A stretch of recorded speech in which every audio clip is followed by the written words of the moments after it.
So, my name's Adrian Richards. I'm the Surgical Director of Aurora Clinics, and I'm going to be talking about Permalip implant and what to expect from treatment and how the treatment is performed.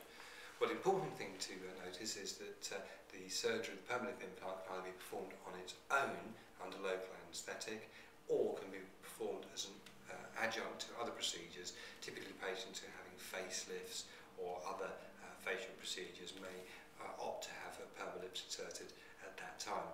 So if it is with another procedure, obviously you're asleep and there's much less, you won't be aware of the implants being put in. If you are having it under local anaesthetic, obviously you will be awake and aware of what happens.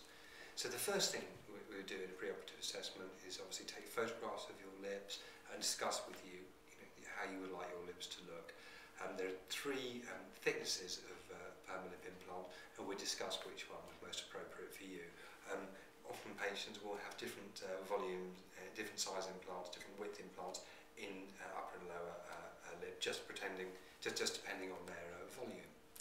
So what we'd like to do before the operation is very important to avoid any non-steroidal tablets such as Nurofen or aspirin, as these can increase the risk of bruising, and also medications such as St John's wort, ginkgo and vitamin E are associated with slightly more bruising, so we'd like to stop those.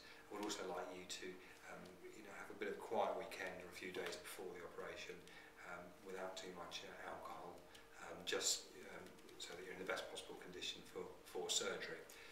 Then what will happen is you'll come into surgery, and I would typically numb up your lips, normally with injections rather similar to those you have in the dentist. So a small injection inside the gum on the uppers and lowers, sorry, on both upper sides, both lower sides, and that will numb up your lips. Then we leave that for about 10 minutes while the anaesthetic works, so you should be very numb following this.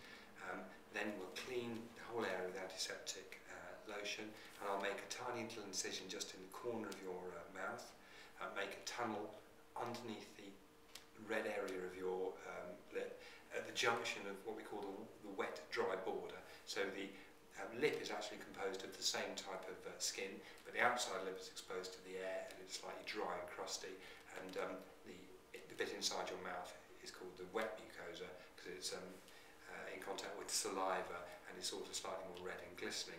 So it's at the junction, almost a line between those two, that the implant is inserted under. So the implant's inserted under that area, and we're very careful to make sure it's absolutely central in the area, and then I put a couple of little absorbable stitches just in the corner of the mouth. So you sometimes feel those following surgery just in the corner of your mouth. Then, very important, and we'll talk about this in the next video, that we need to look after the area very carefully to reduce swelling, normally with ice application. So we'll apply that straight away, some antibiotic ointment to the corner of your mouth, and then obviously we'll keep you for make sure you're okay before leaving, make sure the anaesthetics are worn off, and then it's okay to leave.